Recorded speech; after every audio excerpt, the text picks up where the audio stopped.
If you guys clicked on this video, chances are you're doing it pretty rough right now and you're wondering if it is actually possible to survive on $500. Oh wait, it is possible? That was in 2025. We're in 2026 now. Can it still be done? This is how I did it. Let's start with one of the biggest ones, food. Your food and what you buy at the supermarket is important. I had to go mainly vegetarian, mostly vegan to survive. And I learned a lot about how to make beans and rice. Being able to afford a high protein diet with like chicken, eggs, meat is a privilege that I don't think a lot of people understand, especially not those fitness influencers that are trying to get you to look your best and feel your best. Online, people push the narrative of cottage cheese and protein yogurts and but when you're broke, you learn pretty quickly that it's not a realistic lifestyle. I was pretty lucky to live near a place that gave away vegetables and fruits for affordable prices, so I was able to survive on a very lean budget. And my food probably cost me around $80 a week living on this diet. You have to be very strict about what you buy though, and it's not very fun. When you combine things like legumes and rice, you're actually getting a complete meal. So like all of your essential amino acids, etc. are in your food. And it actually turns out to be better than eating meat and chicken and all that shit. So rent and bills were my first priority when I got my paycheck. So at the time I was paying like $200 a week for rent, which is really good in Melbourne. I also put aside $50 a week so that I could try to get ahead, or at least like have that buffer in case something went wrong. I never missed a payment on bills. It was just slim pickings. So at this point we're at about $330 a week just on surviving. So because I drove at the time, my car cost me $30 a week on average, because insurance was I think $120 a month, and then you have to pay for petrol, which is probably like $50 a week if you're lucky back then last year. And now the prices are like $80 a tank. It's insane. And then there's Rego as well, which is $800 for a whole year, but I was not paying that. I was paying like $300 for 3 months, so $100 a month. $100 a month on Rego, $120 on average for insurance, and then $50 a week for petrol. So what's that?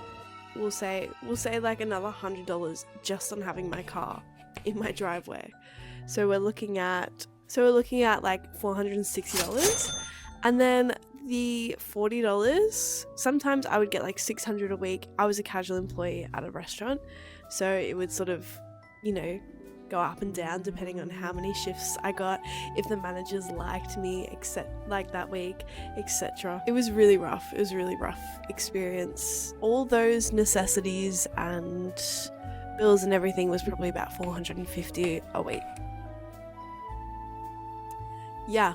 So that gives me about like $50 to play around with things. So I obviously make a lot of TikTok videos, so I was filming myself on TikTok all the time, and one of the things that I was able to do was my food videos and my thrifting videos. So I would go to thrift shops and get clothes. That's why I have a dress collection now, because I was literally living in thrift shops trying to find really good deals, but because at the time the prices went up in thrift shops and everything cost like $10 for like a shirt that had holes in it. It was actually insane. It still is actually insane. My medication also on top of all that was about $130 a month. It's not cheap, but I needed it. It was like my lifeline because I was dealing with a lot of trauma mentally. So about $40 a week. So we're pushing our $500 budget right now. We're looking at like $520 just to survive.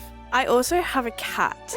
Thankfully she wasn't too expensive, so it was probably about like $26 a bag on, because she was getting budget food. She's getting Whole Foods now, but like she was getting budget foods back then, and it cost me $26 a bag and then $8 for her wet food. I was trying so hard to make sure she had like a really good diet, and I mean, Purina 1's not that bad. If you need a good budget dry food, Purina 1 is actually so slow. So I think we're actually looking at like $500. I don't even know, but I'll put the tally here. But yeah, that was what I did when I survived on $500 a week. I wasn't getting any aid from the government, so all the money that I was earning was from my job. And you're probably wondering, like, why didn't you work more? Like, why didn't you get a proper job? So at the time, mentally, I was fucked up. Yeah, so that's why I was on medical marijuana, because I was like not wanting to continue on. It was a very dark time for me. Like, why didn't you work more? Why didn't you try and get a better job? I did try.